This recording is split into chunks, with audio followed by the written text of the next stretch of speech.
မျိုးသားဟာဟိုတယ်နေရန်ကိုလက်ဝါးတစ်ချက်နဲ့ရိုက်မိသွားကနေရန်ဟာအကွဲသွားပါတယ်ကြောက်လန့်တကြားနဲ့နောက်ကိုအချိန်ချင်းဆုပ်လိုက်ရချေချော်ပြီးမွေးရအောက်လဲကျသွားပါတယ်အဲ့ဒီအချိန်မှာပဲအပြင်ကနေခြေတံတွေကြားလိုက်ရတဲ့ဟိုတယ်ကိုပျက်စီးမှုအတွက်ရော်ကြီးပေးဖို့ပတ်စံလုံးဝမရှိတော့ဘူးသူအလင်းမြန်ထပြီးဟိုတယ်ထဲကနေထွက်ပြေးသွားတယ်အမျိုးသားလမ်းအတိုင်းရှောက်သွားနေတော့အေယာမဘလူးကြီးတကောင်သူ့ကောင်းပေါ်ကနေပြန်လာတဲ့ဆက်စုကျင်စိတ်ကသူ့ကိုအနိုင်ယူသွားပြီးလိုက်သွားတယ်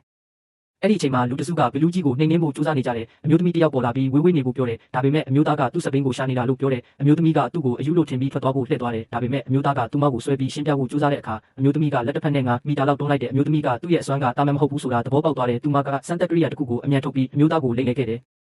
ဒါပေမဲ့ကရိယာကသူဟာတာမန်လူတယောက်ပဲဆိုတာပြသနေတဲ့စိတ်ပြက်လက်ပြက်နဲ့အမျိုးသမီးကလှည့်ထွက်သွားတယ်အဲ့ဒီအချိန်မှာဘီလူးကြီးကကြီးမားတဲ့ပိုက်ကုန်းထဲမှာပိတ်မိနေပြီးလူတိုင်းအောင်ပွဲခံတော့မလို့ပဲဘီလူးကြီးကချုံနှောင်ထားတဲ့နေရာကနေတစ်ဖန်လွတ်မြောက်သွားပြန်တဲ့အမျိုးသမီးရဲ့အဖွဲ့ဟာချက်ချင်းပဲအလွယ်တကူရှုံးနေသွားခဲ့တယ်အမျိုးသမီးကအသက်အန္တရာယ်နဲ့ရင်ဆိုင်နေရတဲ့အချိန်မှာပဲအမျိုးသားကသူ့စပီးကိုတွန်းပြီးဖျက်လျှောက်သွားတယ်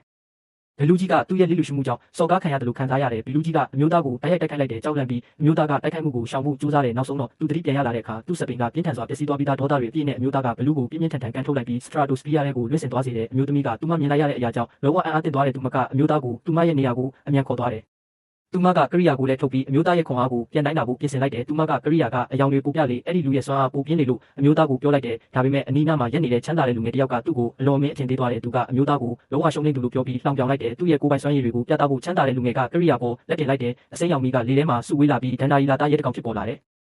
ဆက်စုချင်းစိတ်နဲ့အမျိုးသားလည်းစမ်းကြည့်နေတယ်ဒါပေမဲ့သူကလက်ကိုအတော်ကြာအောင်ကင်ထားပေမဲ့ဘာမှတုံ့ပြန်မှုမရှိပါဘူးဒါကိုမြင်တော့ချမ်းသာတဲ့လူငယ်ကသူ့ကိုအဆက်မပြတ်ရေမောလိုက်တယ်ရုတ်တရက်ကရိယာဟာရောင်စုံအလင်းကန်းတွေဖြစ်ပောက်ကွဲသွားတယ်ဘယ်သူမှတုံ့ပြန်နိုင်ခြင်းမပြုနိုင်ခင်မှာပဲကရိယာဟာဒီလောက်ကြီးမားတဲ့စွမ်းအားကိုမခံနိုင်ပဲအပိုင်းပိုင်းပောက်ကွဲသွားတယ်လူတိုင်းဟာအံ့အားသင့်သွားကြတယ်